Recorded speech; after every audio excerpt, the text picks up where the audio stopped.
I think one of the most exciting and innovative things that Washington State is doing around transformation is that we are bringing all parts of our governmental public health system together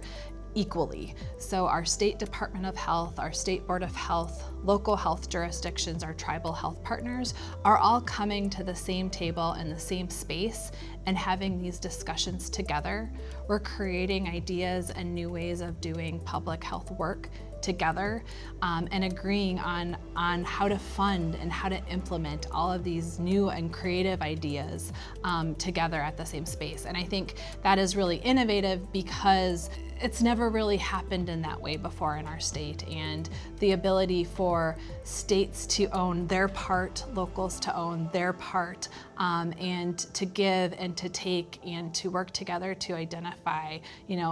the work that we're doing as a system is really, really exciting. And I would add that, part of that work is some of the really innovative stuff has to be around data, and the pandemic illustrated that for us in public health and for the public when all of a sudden they wanted data. We're like, yeah, sorry, we haven't been funded for that before, but we're working on it now, trying to integrate it, modernize it, and catch up with the rest of the world who kind of can does this stuff a lot better sometimes than us, and pull in those partners to help us advance our data systems and work on it together so that tribal needs with data are appropriately addressed and respected,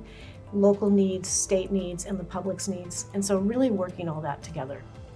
And I think one of the great things about adopting a systems framework is it's actually opened the door to creativity. We're no longer focused on just our jurisdiction or just what's ours. It's really opened the door to exploring what's possible if we share resources, if we think about implementing resources in a different way that might leverage the pros and the resources that another jurisdiction might have. And so what's really exciting about that systems framework is that it's just, the possibilities have become a lot more numerous in terms of innovation and what we're able to do.